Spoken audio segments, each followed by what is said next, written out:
Welcome to Changing the Planet One Mind at a Time with your host, Gail of Gaia. We will cover the hot topics of today as we empower you with information you will not get from mainstream media.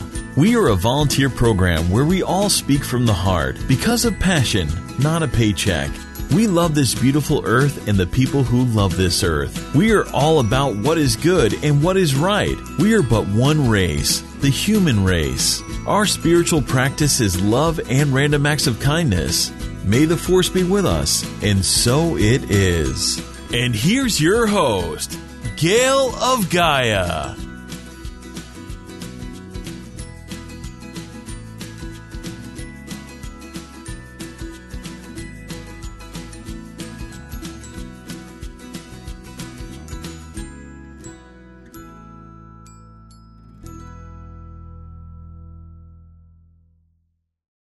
The opinions, views, and conclusions expressed in this show are those of the show host and co-host and do not necessarily reflect the views or positions of KPFV FM or its affiliates. KPFV LP 98.1 FM presents Changing the Planet One Mind at a Time, PM with your host, Gail Gia.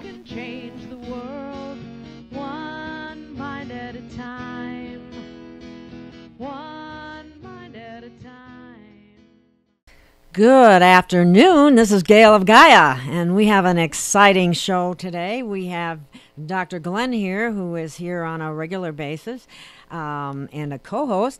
And then we have Tom Paladino. Now, we had Tom on about a month ago, and he is an amazing researcher and scientist, and he has, we'll be talking about scalar energy, the viruses that are causative in cancer, and we're going to talk about that. But let me tell you a little more about Tom. His research and work with scalar energy began during his undergraduate years. He was inspired by various scientists, Hieronymus, Moray, and Priori, but especially Nikola Tesla. And as to the existence of an energy that is not of the electromagnetic spectrum. With this inspiration, Tom, hold on. He pursued a course of independent study in order to better understand and subsequently harness scalar energy. Scalar energy is also known as prana, chi, radiant energy, zero-point energy, chi, organ, elliptic, and you name it. Anyway, after years of experimentation and modification, Tom Paladino has developed a technique using scalar energy that will transmute pathogens quickly and painlessly. We always love that part. This technique facilitates the use of photographs of people who desire to have pathogens transmuted in their bodies. Tom Paladino developed a treatment process whereby he is able to administer the scalar energy reverse phase angle harmonic of a pathogen, thereby causing the agent of infection to disassemble or fall apart. His pathogen cleanse currently disassembles over 400,000 pathogens for humans and animals.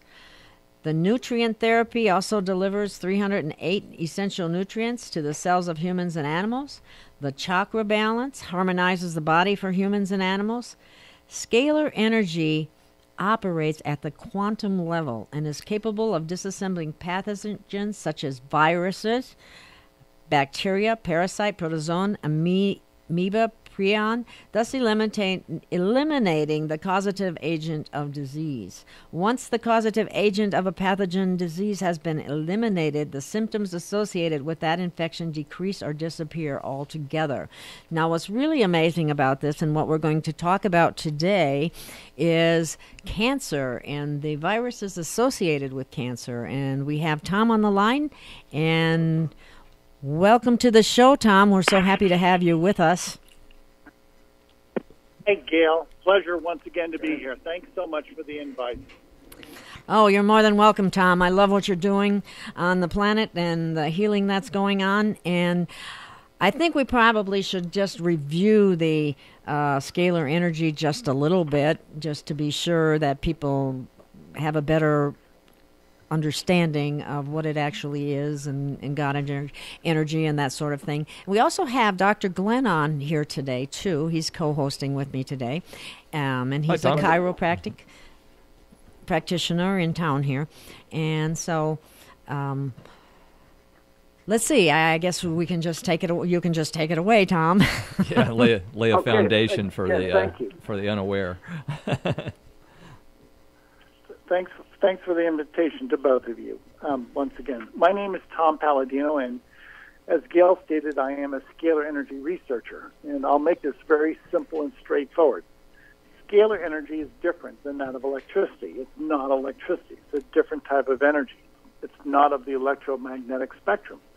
And I've developed scalar energy instruments that allow me to do incredible things with scalar energy. In particular, I am able to break down germs.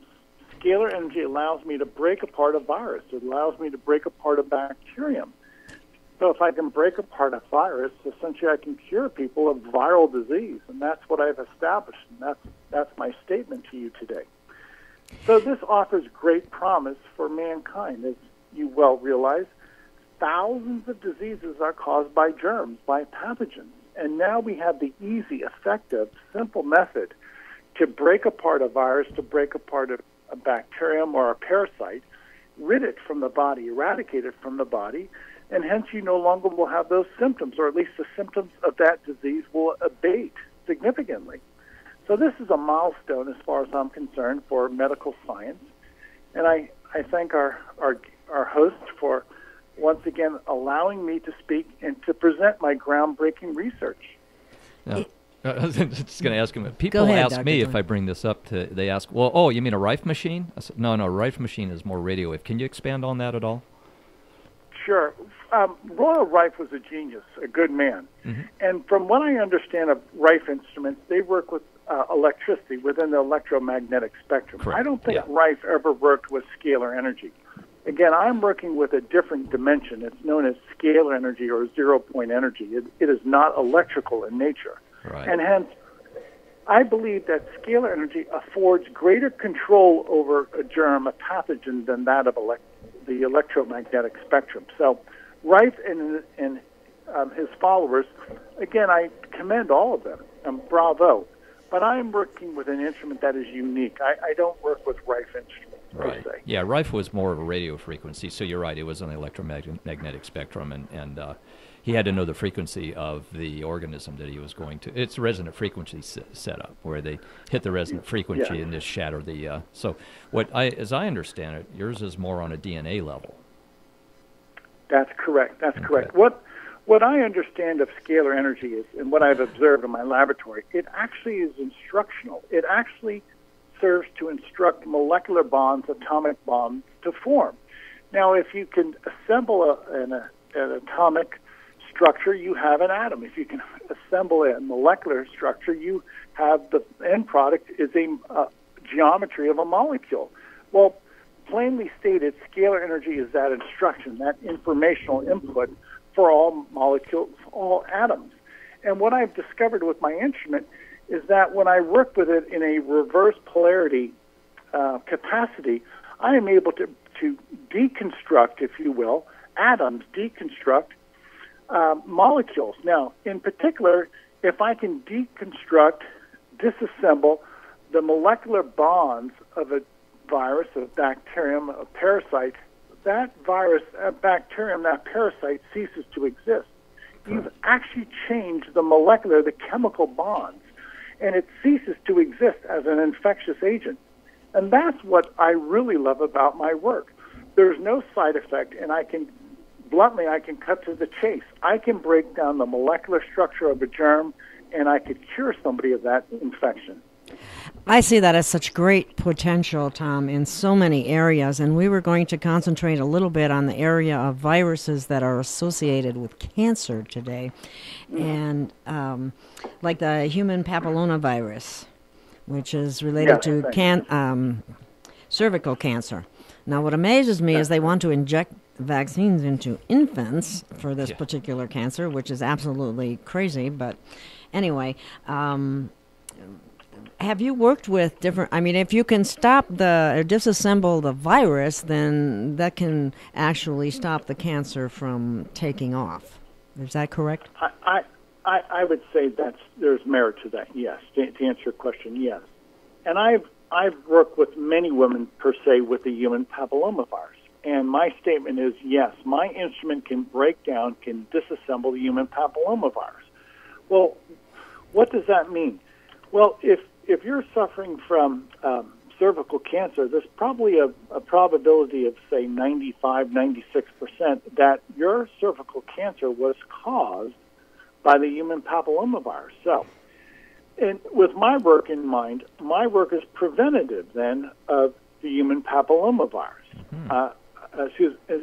Preventative that, first of all, that you would develop it and that the human papillomavirus would spread throughout the body. If I can treat you quickly, I can eradicate the human papillomavirus with one treatment, and in so doing, I not only can eradicate the virus, but then I can address the consequences, which is invariably in many women cervical cancer. So to cut to the chase, I can destroy the human papillomavirus, and with that, I can prevent cervical cancer across the board. Or if you have cervical cancer, I could at least eradicate the human papillomavirus that has already integrated its genetic material inside your cervix.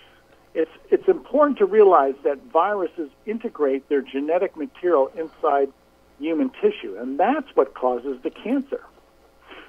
Yes. Right. Yeah, it's a recoding of the DNA. Yes. Now, I'm playing devil's advocate here. These are some pretty bold claims. Do you have evidence of these claims supporting that on your website or something where people can go to and actually analyze this? Yes.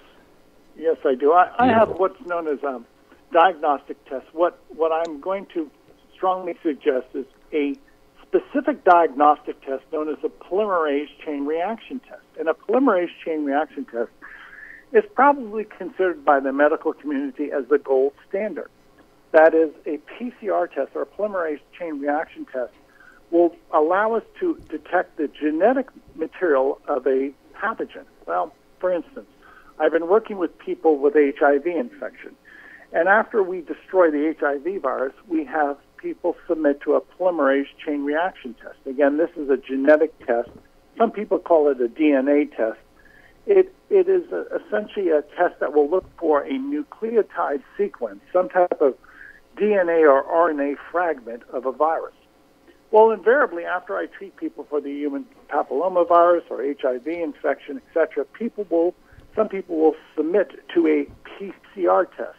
And in so doing, ultimately, these tests come back negative, no viral load whatsoever. So we realize, test after test is proving that we have, it is. Test after test proves that we're eradicating the human papillomavirus, the HIV virus. So, again, my statement is quite bold, I realize that, but I have the evidence to back it up. We can destroy the human papillomavirus, we can destroy the HIV virus. This is the answer for human papillomaviral infection or HIV infection. Wow. Well, and we can probably bet that we'll never hear any of this on the mainstream media. No. And you better watch your back, because there might be some people coming looking for you soon. I anticipate that. Yeah. And to cut to the chase, what I have developed is a game changer, and this new technology will threaten many people in the medical paradigm. It will threaten their power and their money. Now, I have a little technical question that may be proprietary, but this is not new as far as I know that you like to have a picture or something to go through. We used to use far infrared through a mineral plate, and the essence of the mineral ended up in the body through being picked up on the wavelength of the infrared. Yes. Now, is that how you're working this to be able to project to certain people? You have something that is able to project through, like a picture, project through that, it picks up their vibration somehow, and then ends up in their body. Is that how your equipment is working? That's That's correct. In order for me to treat somebody effectively, all I need is their photograph. That is, a photograph is a light character or a light signature of a person. So I treat everybody remotely. Nobody has to come to my laboratory. I treat everybody by way of their photograph. My instrument, Scalar Energy instrument, acts like a satellite, and I can send information, a broadcast of scalar energy anywhere in the world if I have a photograph of that person. So to answer your question, yes, I work by way of photographs. Now, tell me, you use the same photograph of a virus in order to disassemble it. Is that correct? That's correct. Let's put that in motion. Good question, Gil.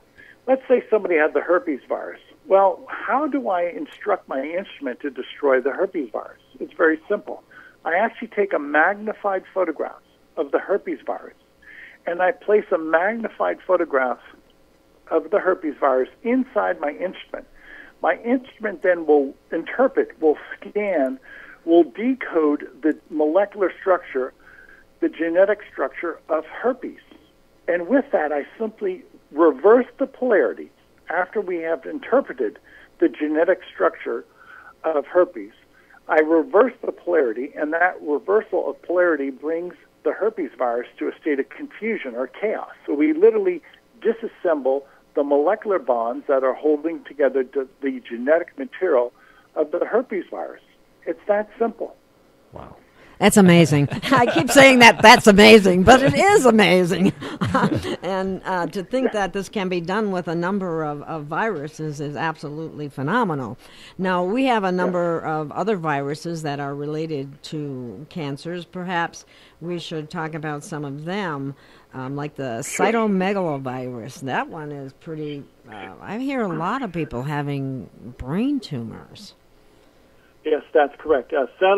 Cytomegalovirus has been associated with even mental retardation. So to answer your question, yes, cytomegalovirus is associated with brain tumors many times. It's part of the herpes family. That's herpes 5, if you will. Herpes and is nasty. It's easy. Yeah, it is. It's easy, once again, for me to disassemble the cytomegalovirus. I simply reverse the polarity of its genetic structure, and it falls apart. That's that. Yeah, I in doing research on vaccinations and viruses and so on, you find that the polio virus many years ago gave many people what they call SV40, and that's also on your list of different viruses. In my experience, over 30 years of clinical experiences, if someone has HIV, that doesn't necessarily mean they're going to express the autoimmune deficiency syndrome of AIDS. But my experience is if they have both the HIV and the SV40, that's pretty much a guarantee they're going to express AIDS. Now, I don't know if you've run into that yourself, but with this technology, and the similarity with yours and Rife, I can see is that you need to know you need to know what the pathogen is in one way or another to be able to specifically tune the frequency. Have you done anything with just a shotgun effect, or would that even disrupt healthy tissue? No, that's actually my pro forma. That's a good question, Doctor. I have amassed over the years over 400,000 photographs of germs. They're micro photographs. So on any given day, when people will ask me to treat them with Scalar Energy, I will scan over 400,000 photographs of germs, 400,000 species of pathogens. Here we go again. See, that's where that Rife is went amazing. too. Rife would run through some of those, and there was a lot of those machines that didn't work, and some that were really the real deal, and they worked, but they would run through all the frequencies. Just, sure, there might be one you target, but then you're also running through them all just to clean the body up. This is good news. Precisely. So my statement is this. Since I have amassed this collection of over 400,000 photographs of pathogens, my ability is to disassemble over 400,000 species of viruses, bacteria, fungi, parasites, prions. It's quite extensive. It's a consummate approach to pathogenic disease. And how long does this take to administer? It usually only takes about an hour, hour and 10 minutes, and I can destroy potentially 400,000 species of germs. It's that quick. Now, I know that you offer a 2-week free trial utilizing this therapy, but does it Yes. Take a longer period of time to do this, or would that many pathogens be eliminated in that period of time more than likely? It only takes 1 day to eliminate a pathogen. The reason I will offer a 15-day free trial is that there are other benefits to scalar energy, such as the chakra balancing. Yes. The benefits, I also can assemble nutrients. I have the ability to assemble vitamins and minerals inside the body. So that's an ongoing process. That's something that people will like to sign up for months at a time. They feel the benefit of chakra balancing. They feel the benefit of the nutrient program. Again, I can assemble micronutrients such as amino acids and vitamins inside the body. And I can attest to that fact because I have utilized your therapies and I do feel wonderful. Thank you. And I haven't yet, but I will soon. So yeah, the scalar thing is. Pardon me. Please do so. Yes, I will. Now the scalar I see is like a carrier wave, and we're kind of going off, I think, into scalar, but people may still be a little confused. Well, what is this stuff? You know, it used to be a bunch of woodgy woo-woo metaphysical stuff, but now we can actually measure this. Science is catching up with the woodgy woo-woos. And that's good, because I know that's what people, go, oh, yeah, right, you can do this with a photograph. But you're proving it left and right with the diagnostic, the tests. First they have the pathogen, and then they don't have the pathogen. What happened to it? Obviously, your therapy works. And we can actually measure scalar now. So maybe you should expand a little bit on the scalar, so people understand, is this something that comes from the earth? Are we harnessing? Sure. Expand on that a bit. Sure. And once again, everybody's familiar with scalar energy. It's sunlight. It's starlight. Well, not everybody. Scalar energy. Not everybody might know. They might be. Everybody's exposed to it, but they don't know what it is, and that's what I'm hoping you can help people to understand. Just what is the scalar we're talking about? The universe is simple. God has created certain scientific maxims, principles, and it's all simple once you boil it down and you understand the kernel of truth. So the sun of our solar system, the stars of the universe, are the points of origin of scalar energy. All energy in the universe initiates as scalar energy.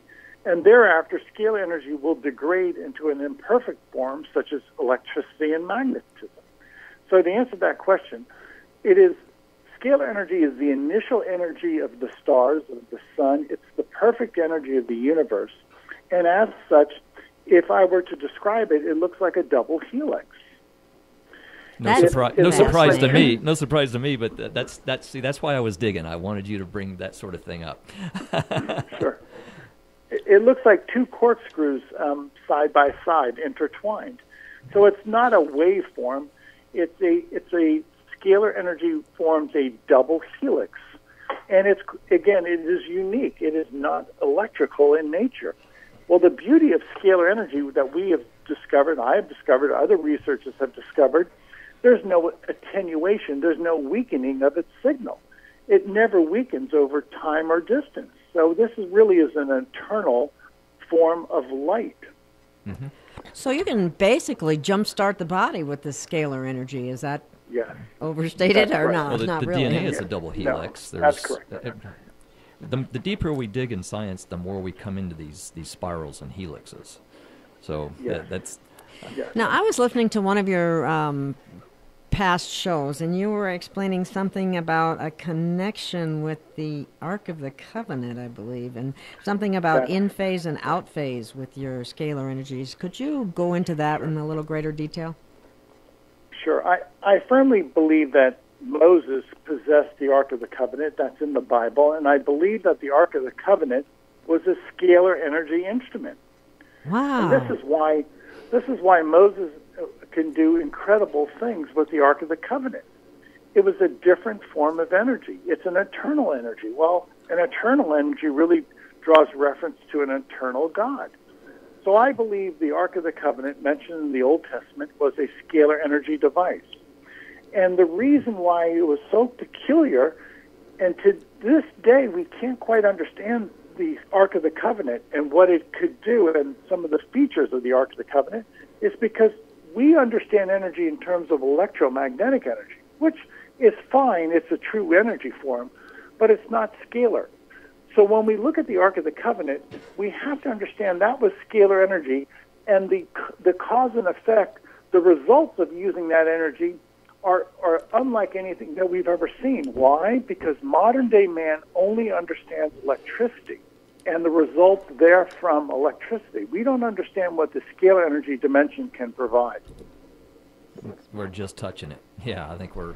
Exactly. But I think mankind is on the edge of some major breakthroughs. I do too. I think technology is taking off. And quantum biophysics and all. It's just going into some things that, I've been digging really deep for a while, and it's I'm excited that I think mankind is just about to, and in real time, that could be 20 years. I hope not.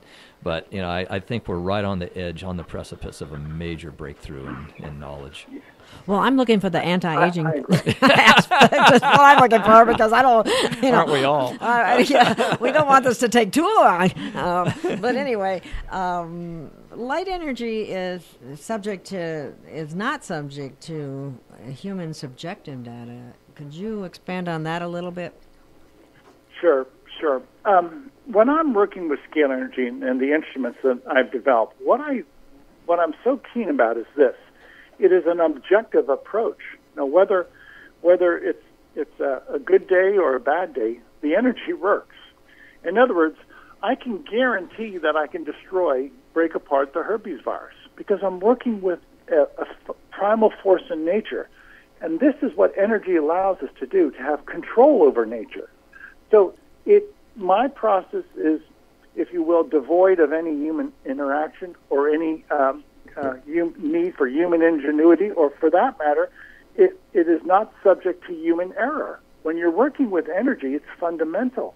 And then you can guarantee the results. If I tell you that I can take a person's photograph and reverse the polarity of herpes in their body, then I can guarantee you I can break down and destroy the herpes virus. And there are so many people that have problems with that, and there's so many different forms of it. That's what's really amazing. Yeah, if you've ever seen a bad case of shingles, boy. Yes, and I was just reading something about the shingles vaccination that they're giving, and it's a live virus, and it just causes horrendous outbreaks on people.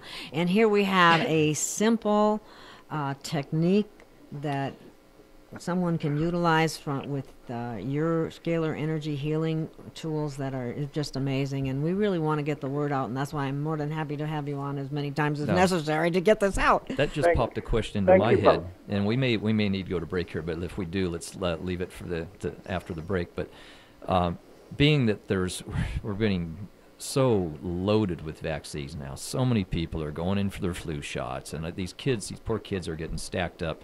I don't know how old you are, but when I was a kid, I think we got 3 MMR and 2 or 3 vaccines.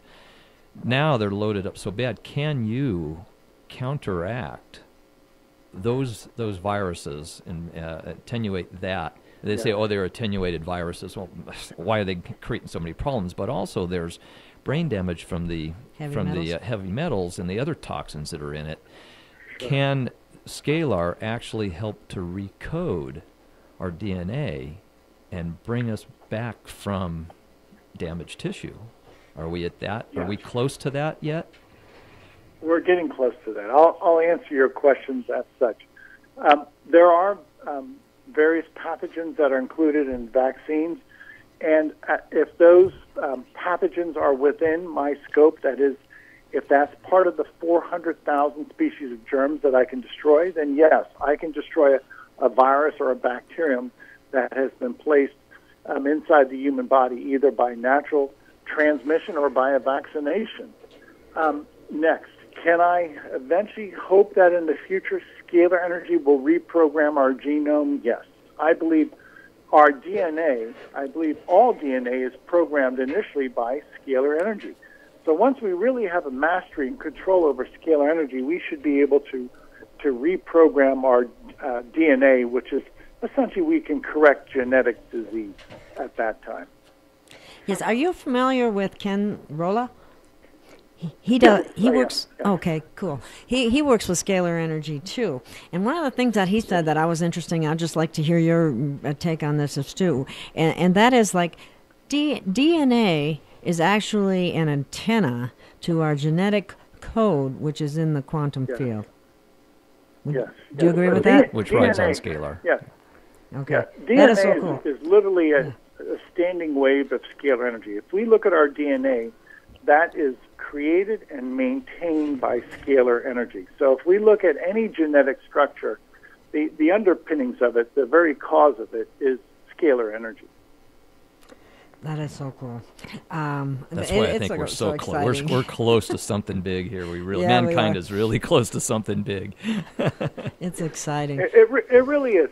Scalar energy will change the world. I've always said that scalar energy will have a greater impact than that of the computer, will have a greater impact than that of electricity upon the world. Scalar energy is a game changer. It's going to change the world. It will liberate mankind.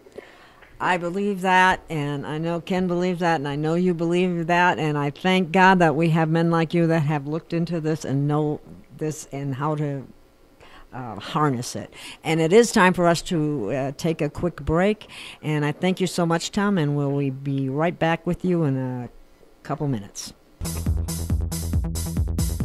You're listening to 98.1 FM, where freedom rocks your boat.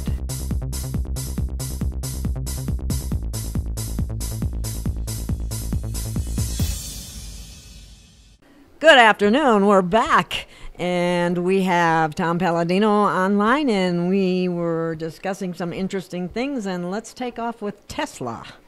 Yeah, with now Tesla was doing some interesting work. My question was whether Tesla was really heading towards the use of scalar energy. Unfortunately, when J.P. Morgan and Edison figured out they couldn't put a meter on his work was stopped. And I think most people know that. But the end result was a 60 cycle per second box that we sit in, and we're exposed to this harmful EMF and all the radio waves and everything out there. Was Tesla heading this direction, and would his work have ended up in a healing environment rather than a damaging environment? Yes, I say yes to that. Nikola Tesla is known as the father of AC electricity, but during his study of AC electricity of the universe per se, Tesla found that there was another energy, and he theorized about it initially, and then he started to develop instruments. Well, to that end, Tesla moved to Colorado Springs and set up a laboratory. And in Colorado Springs, he had a gigantic tower that had a copper ball on it, and he was performing scalar energy experimentation in 1899.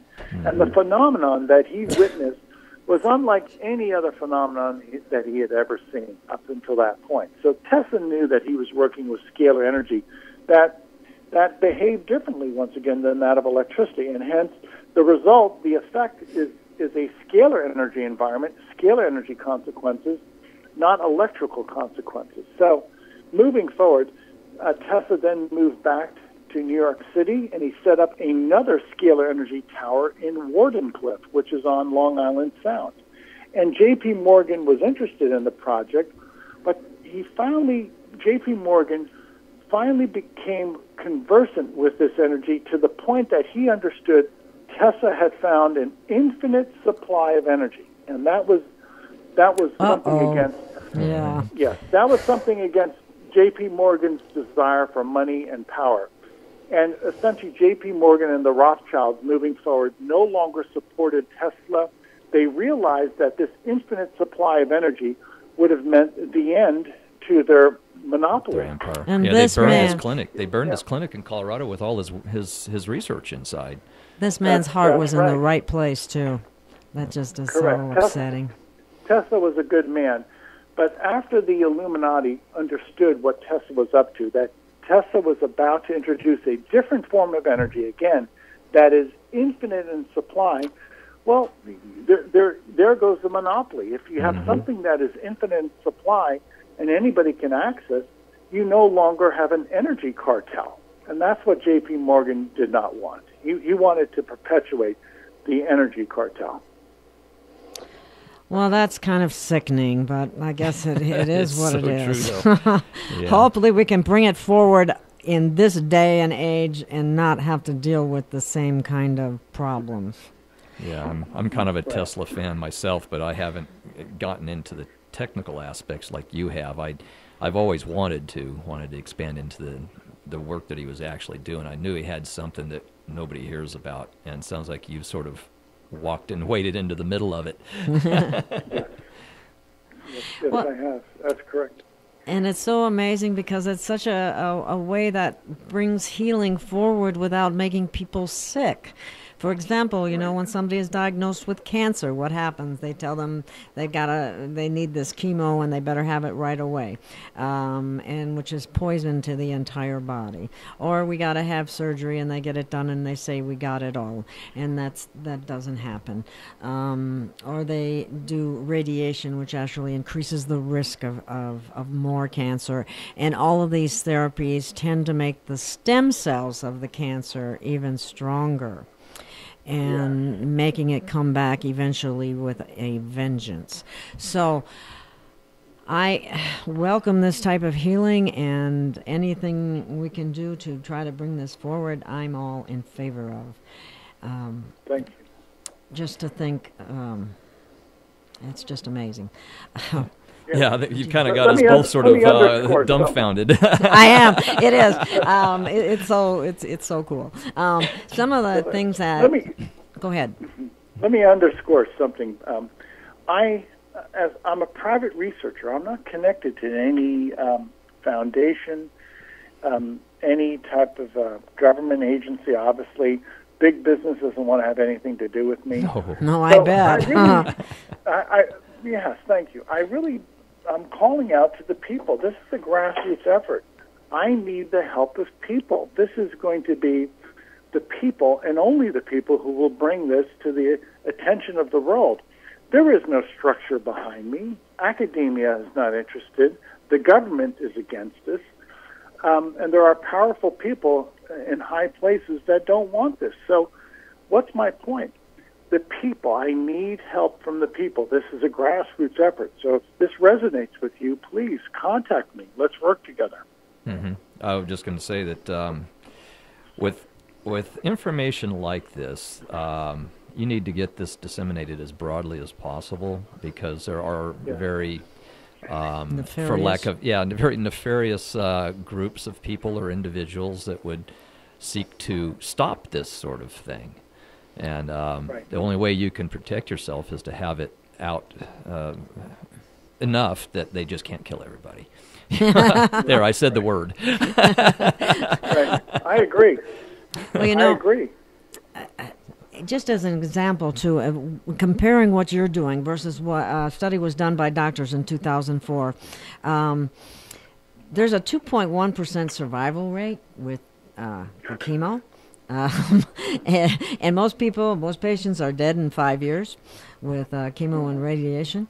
So it makes it worse. It doesn't make it better. And many of these things were brought out in a book called actually it was a series on TV called The Truth About Cancer, A Global Quest, that was put together by Ty Bollinger. Are you familiar with that, yes. Tom? Okay. Yes, I am. Yes. And I salute his work. Good for him. I do, too. And we'll have to tell him about your work. Please do so. I'm appealing to the world.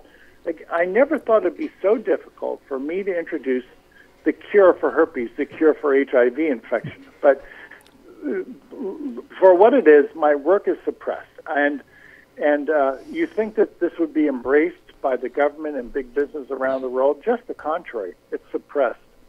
Yeah, well, you're not big business. You're not FDA approved, which is big business. I mean, I wouldn't want to be FDA approved. You know the game. You know how the system works. Well, but the public sees that and goes, oh, well, once again, as I like to call it, would you woo-woo. And but the people are beginning to wake up. And the beauty is that at least there's some science, people with actually credentials and organizations behind them that are identifying that this stuff is real. Now, to the degree you've taken it, they might take a step away from that because, that using that C word, the cure word, is something that people like to avoid. So yeah, I mean, my hat's off to you that you're pioneering this thing, and being in the field that I'm in. I've been in for over 30 years. There's always conflict, and we were called quacks and cultists until for doing what we do. And it's guess who proved us right? The medical research proved us right. So science is moving along, and they're proving that what you're doing is right. That's just you're so far advanced that they just can't acknowledge that what you're doing is real yet until they can have it in hard science. And even then, you know how science works. You got to wait for the guys that are in charge to die off so the new concepts and thoughts can now start sitting in those seats. And then you have to, then they develop a dogma. And then you have to wait for them to die off to bring in. So yeah, this advancement is hopefully there's some way that it ends up popping to the surface without going through that normal routine. That's where the grassroots is really comes into play, because word of mouth between people can be very, very powerful, and that's what we got to go for. Yeah, and people will say, "Well, I don't know how it works, but it did." Exactly. You try it too. I can attest. Here's one thing that I can attest to people out there. My father had a virus, that a cold, a lung thing that would not go away, and he was fighting it for some time, according to my sister. And I sent Tom the picture of both of my parents, and it went away. It worked. Wow. So, and I know another friend who the same thing happened. Her father was also had some type of chest cold, or who knows? They probably had the flu vaccine. But anyway, they because if they're in an institution or something like that, they just do that. And some of the older school people still believe that that's that must be okay. It must work. They're the doctors and nurses and all that kind of good stuff. Yeah, they know more than I do about it. Definitely, yeah. But anyway, she had the same exact experience. Her father was down and out one day, and the next day he was up and better. So this is working. And when more people have this happen to a family member or themselves, that's going to be a powerful force, and that's what we're going for. And that's why I love having you on the radio, Tom. Yeah, it works the best. That's how I build a practice too. I don't, you have to do a little advertising to start the word, but then I've always built the practice with word of mouth, and you can't buy advertising like that. That's right. Thank you. And Dr. Glenn here, he does it with $30 cash chiropractic, and so he doesn't use any insurance. He doesn't get pulled into that vortex of deceit. I could do this so and get paid, but I don't want to do that because I'm not going to get paid. I don't play that game. There's no third party that's interested in our interaction, so I can do what's best for you. But that's about me. You're the guest. No, I agree to that. I agree, and I first and foremost, I have a healing ministry. To me, this is not about money and power. Sadly, there are some people in medicine today that's their perspective. They need a moral compass, and they don't have one. Exactly. And if you look at somebody's health as just as a dollar sign, well, shame on you. This is somebody's life that's in our hands. You have to take this very seriously. So I commend you, Doctor. Thank you. Question though, I went to your website to kind of peruse a little bit, and it's not working. I can't. I click on your headers up there. So just as a side note, I couldn't navigate your site for some reason. So there might be a glitch that you need to know about. So I put that out there. So if people are listening, go, well, let's check this out. They may not be able to maneuver your site right now. Like I say, I couldn't this morning. But also too, are you sharing this technology? I know you're using a Tesla coil, and you put up there. I was able to see the the triangular pyramid. It's not a standard square pyramid; it's a triangular one. So that's interesting. I'd like to talk to you more about that. I don't know if we want to do it on the air. I'm sure it gets very technical.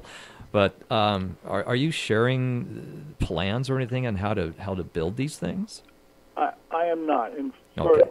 for the express reason, this instrument takes a great deal of study, and it also takes moral fiber. I would not want this type of energy instrument, into the hands of anybody. Using it nefariously. Into the wrong hands. Right. Into the wrong hands. It could be used to harm people. So with that in mind, I won't release the plan. Okay. Good for you. But that makes it dangerous for you. Back to my other point. Yes. That needs to be in trusted hands so that you're not in such danger. I believe I've seen how this stuff works. Pretty well. We won't get into too many details about how close I've been to stuff like this, but I'm surprised you haven't gotten that, as we say, that visit. So yeah, that's interesting. Because when I see stuff like this, my curiosity antenna go up, and I want to know more. It's like, wow, how does what's the coil count? What's the Well, come visit me. We'll discuss that at length. Okay, and you're a good point. You're in California? No. Florida. Oh, you're in Florida now. I live Okay. in Florida. Yeah. Okay. Well, you can see when you look at the cost of some of the chemo drugs, and I don't know how recent these are, but the chemo, like Tarsina, that's $2,300 a month. Sorafenib, that's $5,500 a month. Sentence or something like that by Pfizer, $6,950 a month. So, and like you were saying, when a physician is motivated by the money that will be made as a result of using these horrendous poisons, they're just in the healing business for the wrong reasons. So-called healing business. It's not a healing business. Have you found that, I'm going to use a non-qualified word, have you found that all cancers have a virus associated with them? That's a good point. Medical science today recognizes at least 20% of all human cancers are caused by viruses. I think that number is very conservative. That's an understatement. Yeah, that's an understatement. Really. I'm going to say at least 50% of all human cancers are caused by viruses, and then you could round off that list. Many cancers are also caused by fungi, yes, or bacteria. And that's been established. We don't quite understand the animal kingdom, and hence we don't see the cause and effect relationship between so many viruses and cancer. Again, it's quite evident of how does a virus survive? It needs a host cell. In other words, when a virus is in our body, it integrates the genetic structure, its DNA or RNA, into our human cell, and that's how a virus can survive. It per se doesn't replicate.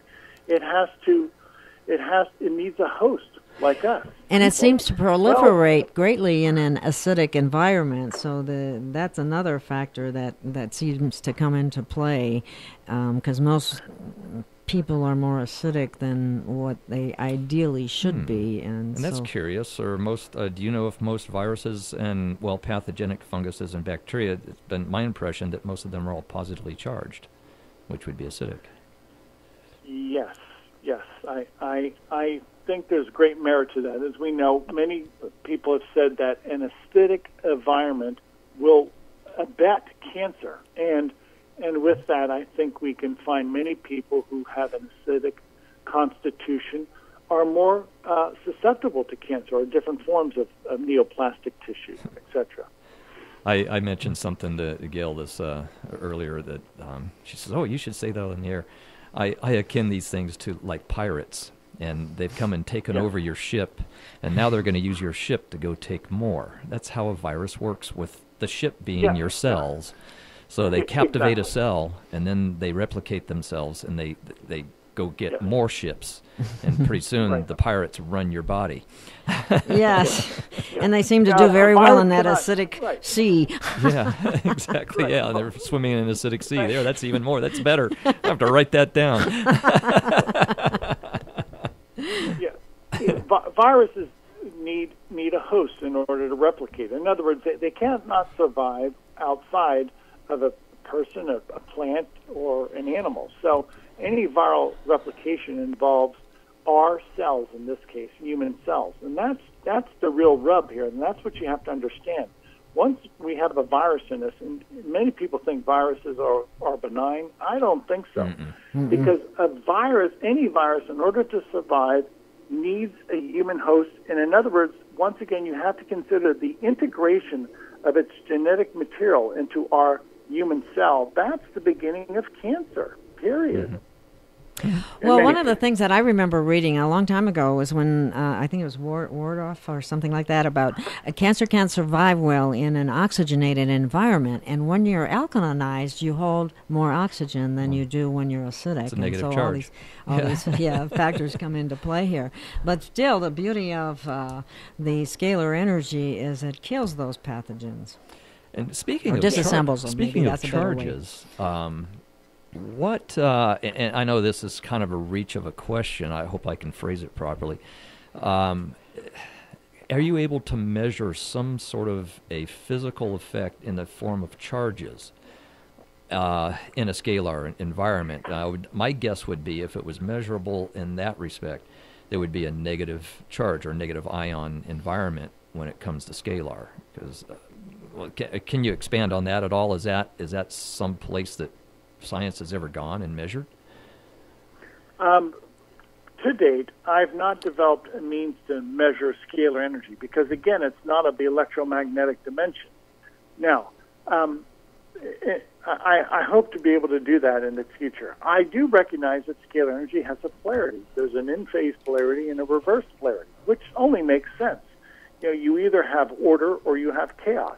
Order is an in-phase polarity. Out of phase would be chaos. Now, with that said, if scalar energy will induce some type of a negative ion atmosphere, I've not seen that yet, but I wouldn't doubt that, and I'll tell you why.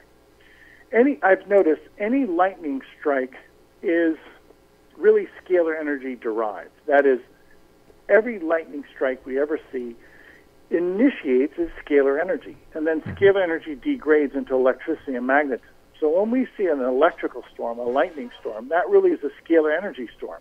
And we realize that the ionosphere is charged up with this type of release of energy. So keep in mind, if every lightning strike initiates as scalar energy, then it will derive and eventually convert into electricity.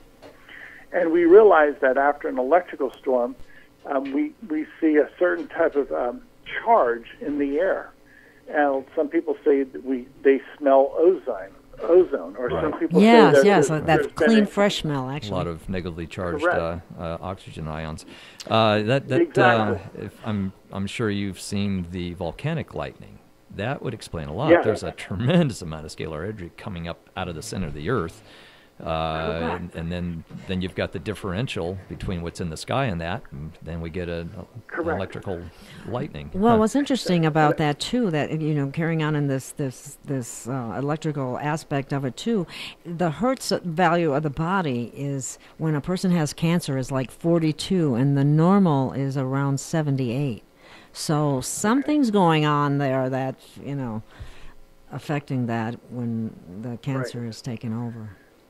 Yeah, Dr. Glenn, I'm going to go back to your statement, volcanic lightning, and that's a great point. Any aperture, such as a volcano, has a great profusion of scalar energy. Now, I've seen this with so many volcanoes. I've seen this in places like Sedona, Arizona. Mm-hmm. What is it that gives these places, these geographical points around the world, its peculiar characteristics? Well, volcanoes are apertures in which a lot of scalar energy emits. Sedona, Arizona, it's on a vortex. It's a scalar energy environment. That's why it's so different in places like Sedona, Arizona. There's a preponderance of scalar energy. And you know what's interesting is wherever you have a preponderance of scalar, there's red Earth, which means I call it an iron plug going to the center of the Earth, like the Hawaiian Islands. Huge scalar there. Yeah. Well, they're volcanic islands. They're an iron plug going to the center of the Earth. So true, so true. And wow, that's fascinating. And that's why people, when they move to Sedona or they're in Sedona, Arizona, they have a different temperament. It has a profound effect upon your chakras. Mm-hmm. And many people say when they're close to a volcano or they're in Hawaii, which is a volcanic island, or they live in Sedona, you're living in a scalar energy environment. And yes, it's different. It's a different cause and effect relationship on your body. And I've always recognized scalar energy can balance the chakras, meaning some people are happier. We can see that some people, their depression is reversed.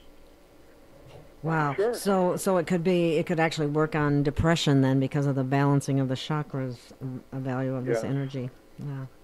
That's right. What about ley lines? Do they come into play here at all? How's that? With scalar. Radons?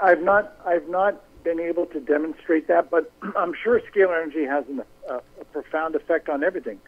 As far as negative ions, I'm sure there's a profound effect. Once again, I think the most glaring example I can give is a lightning strike and how that will, after a lightning strike, we see charged ions all around us. Mm-hmm. I'll give you this for instance. Every time I'm working in, again, the state of Florida with my scalar energy instrument, and if there's an electrical storm in the vicinity, many times my instrument will automatically go into override, or what some people call over unity. In other words, the power output of my instrument will increase automatically. So my instrument is feeding off the scalar energy of the lightning bolts. Oh, that's fascinating. Huh. Yeah. Mm-hmm. Yeah. Leaves me speechless. What can I say? Wow. What about, I know we could talk a little bit about, you've done quite a bit of work in Africa. Is that not correct? That's correct. I'm working with Christian missionaries in Africa. And they're sending me millions of photographs of people in Africa. And to date, we've treated over 20 million people in Africa. And many of those people are being cured of pathogenic disease, such as a hepatitis infection, cholera, malaria, etc. So I frankly see that my work will first be accepted most likely in Africa, because the people of Africa are the most willing to try what I'm doing. Mm-hmm. And the sheer numbers, the fact that we've already treated 20 million people in Africa. 20 million? Wow. Yeah.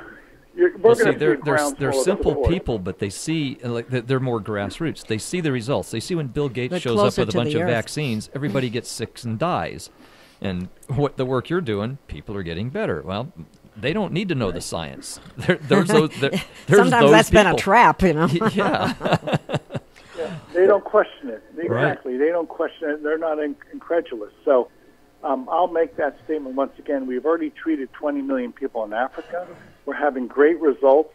And you're going to hear about this within the next 12 to 24 months. This will be headline news. Now, I imagine because you've treated that many, this was a question I've had, and without getting into other things that I do sometimes, you don't need the direct permission from these people.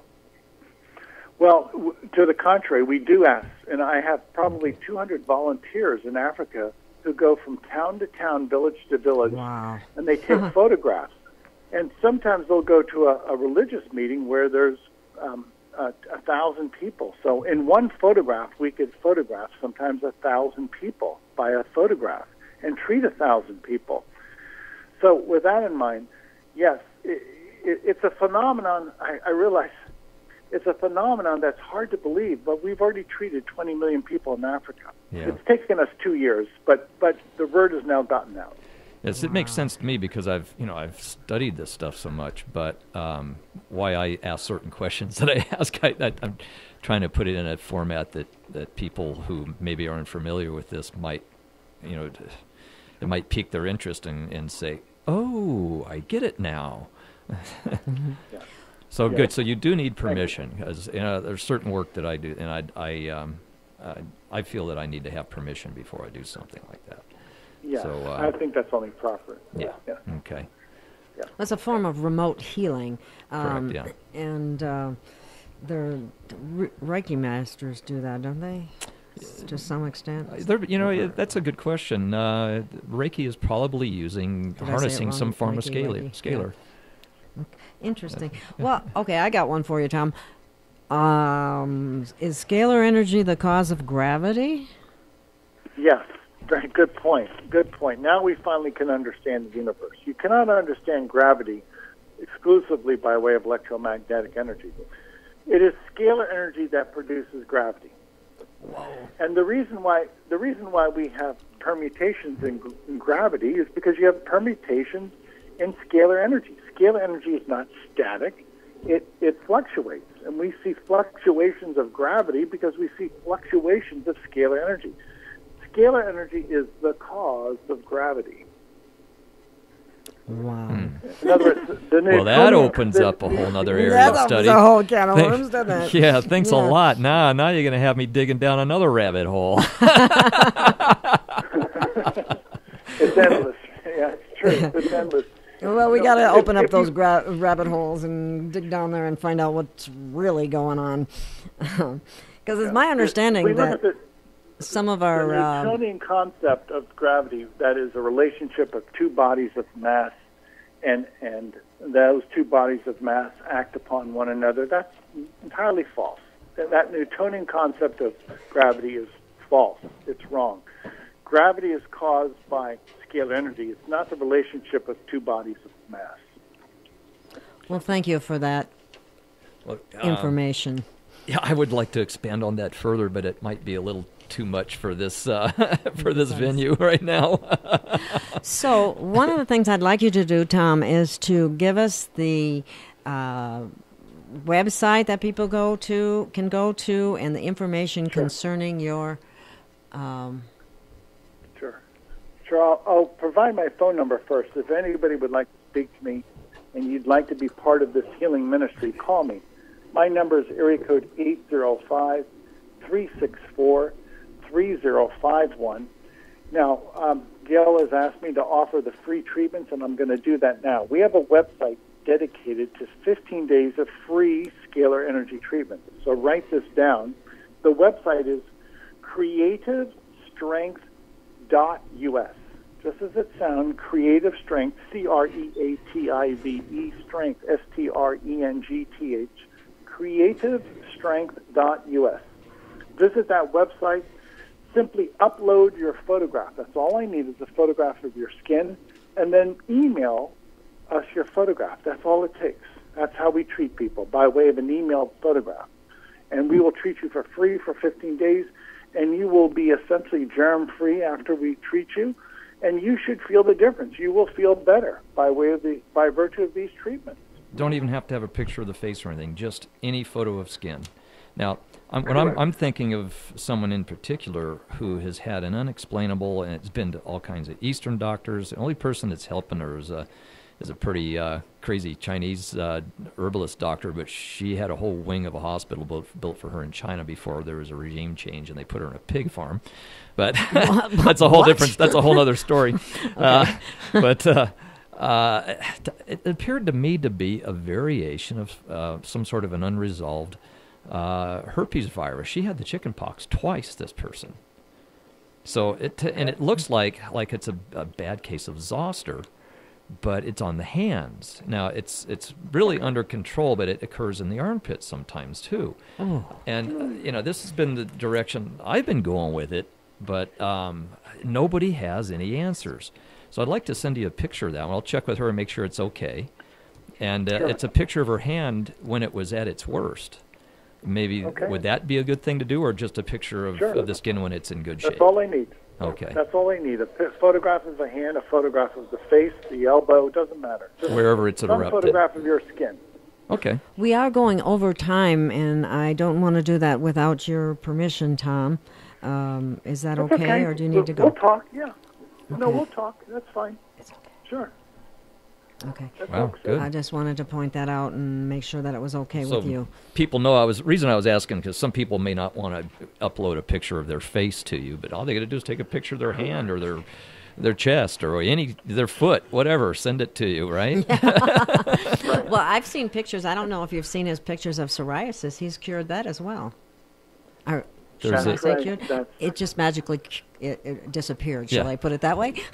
We don't want any trouble from the FDA. You don't have a license to protect. You can use whatever word you want. I have to be a little more cautious about some of the things I say.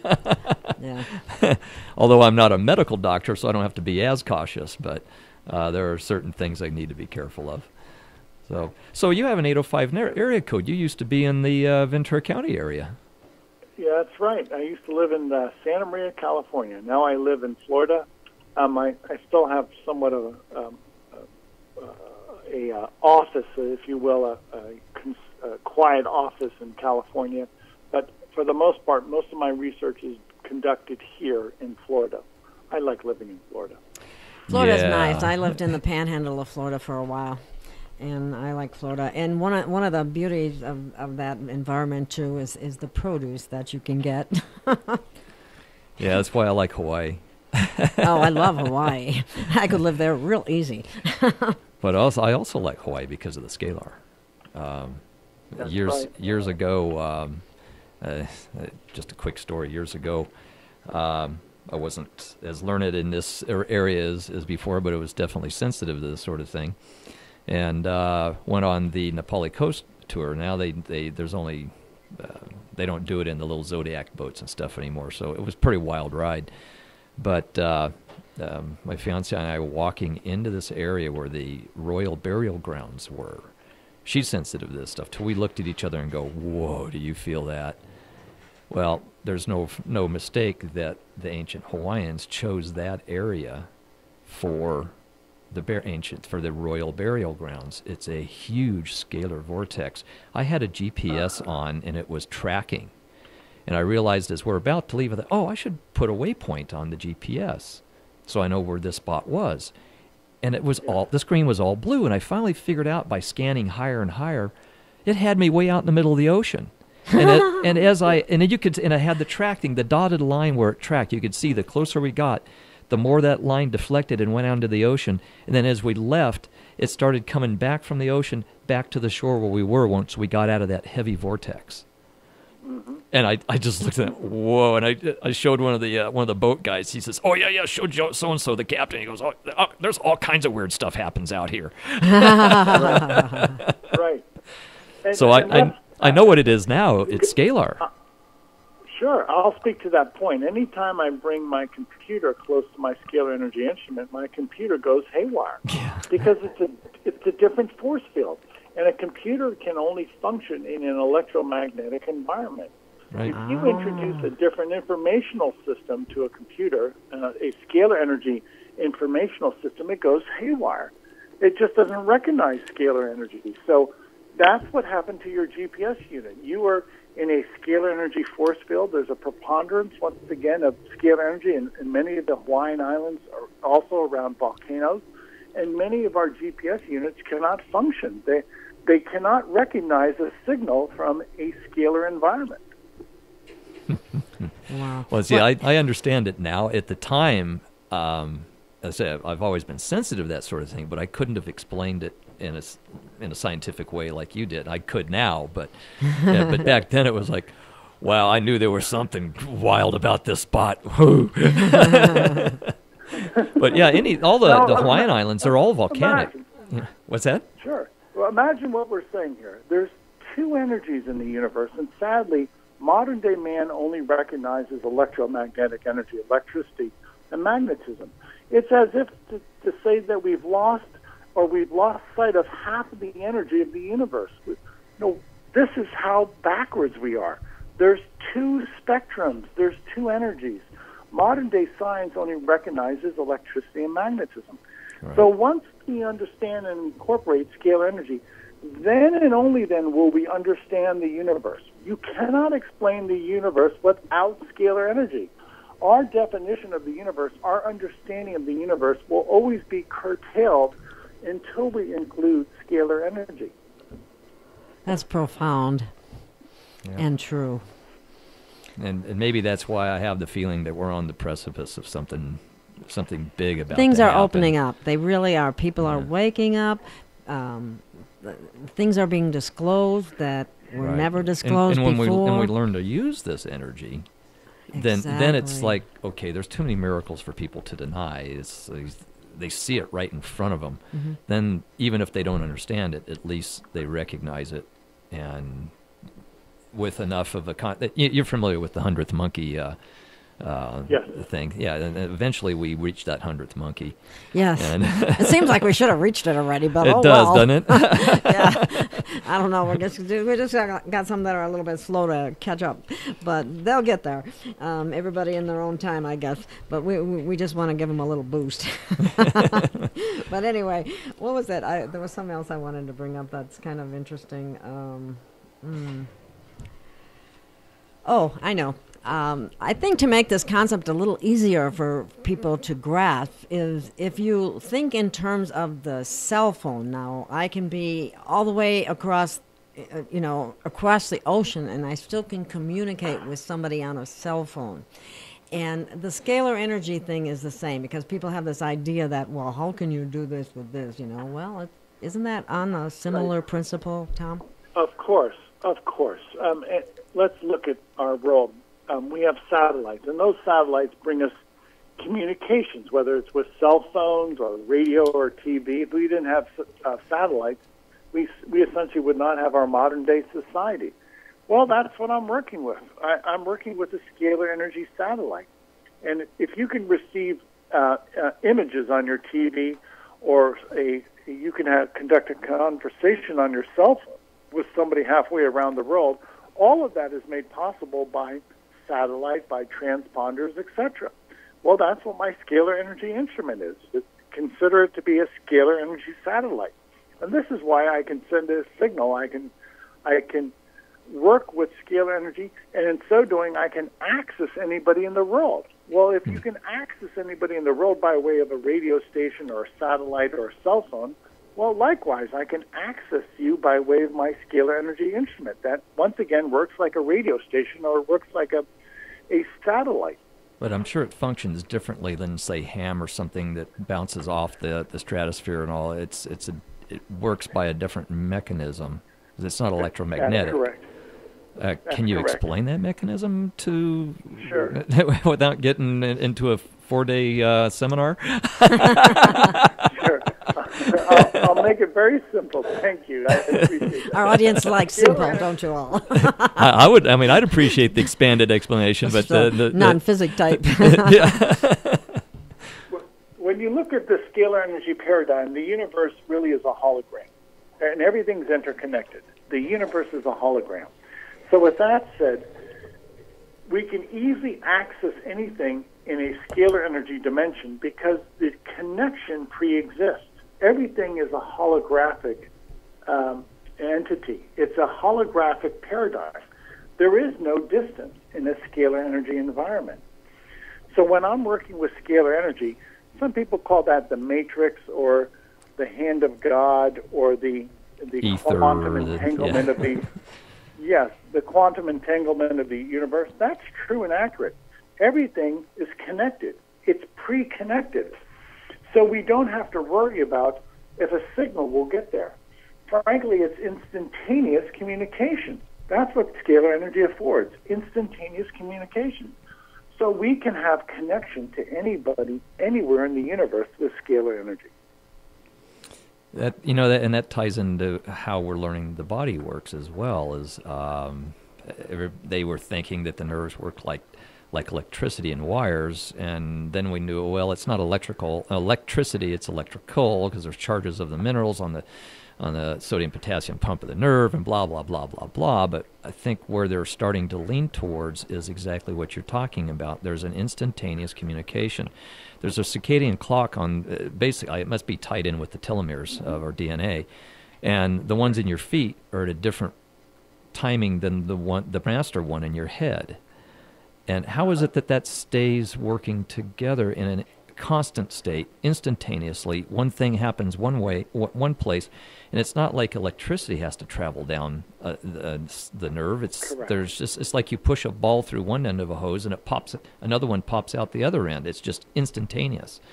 So they're learning more and more about that, and so this is fascinating. It ties right into other areas of study. And they're all expanding exponentially nowadays. Yeah, really, like even it's biology, just fascinating. And it's not as simple as just plain old biology anymore. There are these other factors coming into play that are going, well, whoa, okay. So that's great that you've learned to use this. I'm sure that you're just the tip of the iceberg, and I hope that you're probably working in other arenas as well, trying to figure out how to harness it and use it. But I see that what you're doing is just wonderful work. I mean, geez, you're phenomenal. But and I'm sure you'll agree. We applaud you. I'm sure you'll agree. It's just the tip of the iceberg, isn't it? It really is. There's millions of applications of scalar energy, and this just beckons. To this day, I don't understand why a greater number of researchers haven't stepped up to the plate. What are we waiting for? Status the quo. The future is now. Status quo and dogma. Yeah. It's that same explanation. We've got to wait till certain people who don't want to be ostracized and called a fool so late in their career, you've got to wait for those people to die so that some newer, younger thinkers can move in, and it's only a portion of what we're discovering, but at least then when they fall into their dogma, then don't want to upset their boat because they have their tenure and all that. I like the boat upsetters. I like the boat rockers. But that's the problem with the mainstream, is that it's the system that is very slow to change. And I hope I could answer your question with that. You said you just can't figure it out. Well, it's sad, but that's the reality is that we're dealing with that, and until society changes and that whole structure, then I think it's just going to be a very slow creep. So people like you, you rebels, you just got to keep doing what pioneers. You're doing. I like that better. Yeah, pioneers. There you go.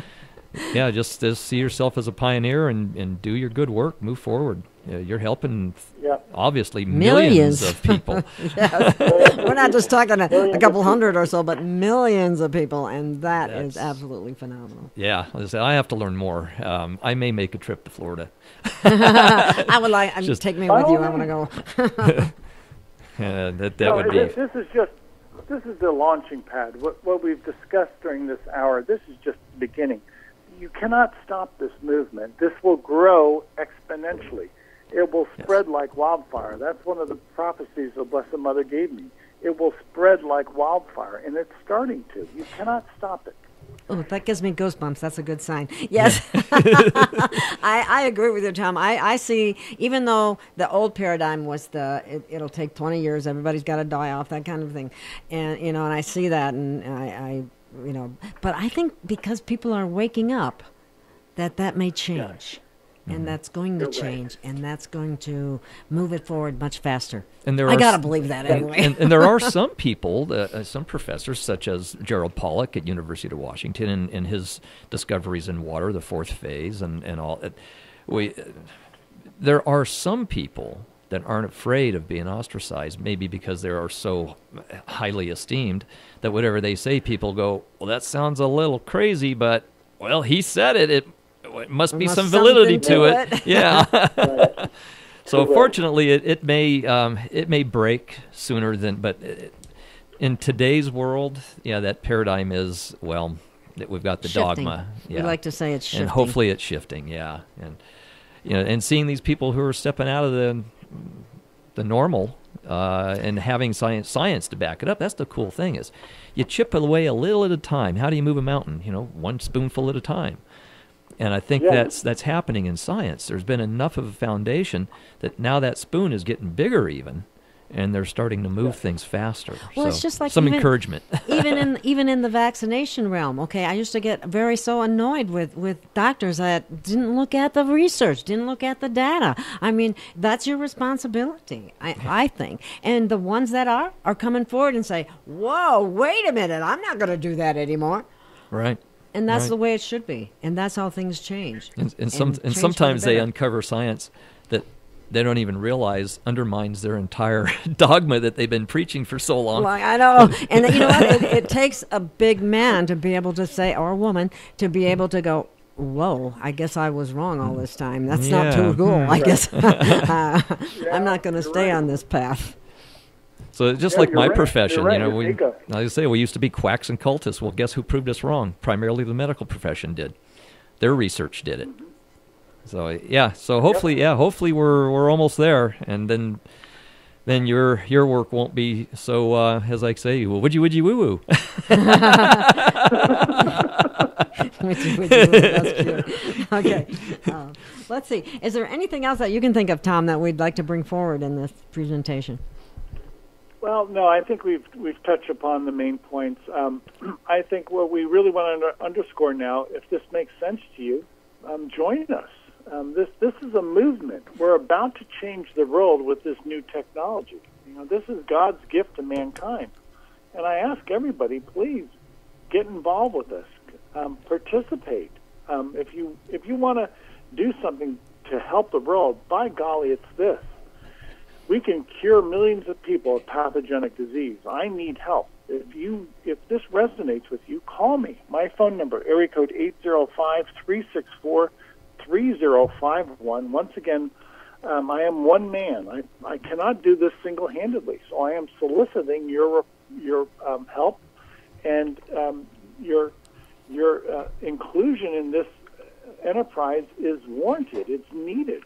Please participate. Get on board with us.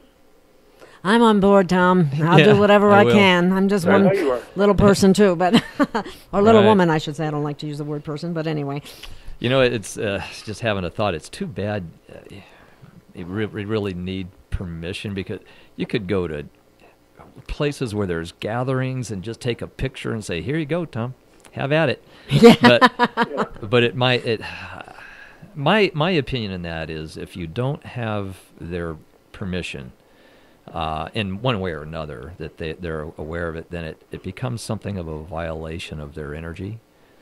It's like you're trying to invade rather than participate, and then you don't get the result you're looking for. Have you found that to be true as well? Yes, I have. That's why I keep saying we have to have participation. People have to get involved. I guess I could spend the rest of my life doing this quietly, but that only benefits me and a few people. Right. So in order to get this information out there, in order for the technology to be made known to mankind, people have to get involved. If any of you want to change the world, as I do, and I'm sure Gail and Glenn, you do, let's change it. This is an easy means to change the world for the better. I'm with you, Tom. And with so many things that they're throwing at us to make us sick, this is your work is huge. You can cover so many of the problems that they're throwing at us, and just the way I see this is, for every action there's an equal and opposite reaction. We just have to find the reaction to the action that they're throwing at us, and your work is a huge reaction to the nefarious actions that they're taking. That's very well said. Yeah. I like that. So thank you, right. thank you. I'll be in touch. I'll definitely be in touch and see where we can go with this. Let's say I may even, I'm such a curious kind of science head that I may even, like I say, make a trip to Florida, since we can't discuss this on the air. That's something I haven't gotten into, is the Tesla coils and the utilization of those with other entities like crystals and that sort of thing, to see what kind of energies are emitted from them. But I'm sure that's where Tesla was going, and he probably had much of this in his research that got burned in Colorado. No way of knowing. Right. Well, the day that Tesla died, the United States government seized his inventions and his notes, and we've never seen daylight of those inventions or those notes. So that tells you the nefarious intent of our government. Well, they want to weaponize everything, and including the bugs that you're destroying. Right. Of course they do. And that's another question. There's, well, we don't want to discuss that on the air. Because things like some of their weaponized bacterium and viruses and so forth, there's no way of obtaining germ that. warfare. It's very real. It's very real. It's germ warfare. You're absolutely right. But you don't necessarily, and even if you do, I hope that you wouldn't admit it, have photos of those organisms so that you could counteract them, because they're top secret weapons. Right, and I do not have photographs of them. Right. You're absolutely right. Right. Yeah, because they're top secret. I mean, you would, even if you did, I would scream at you through this microphone if you said, "Oh yeah, I got those." Yes, well, it would be nice if those in our government could turn around, but it's not looking that way, unfortunately. No, it's going to take people like, well, you and us. You can say join us, so let's call it us. There's always a few in there. There's always a few. I have to believe that. There's always a few here and there that are working with all these people around them going, how do I break out of this, or how do I turn this into wrong into right, kind of thing. And scalar being a foundational aspect of probably the creation of the earth and the creation of life and the existence of life is so powerful that these nefarious people trying to unwind it and do bad things, to Mother Nature, they're like, a spit in the wind.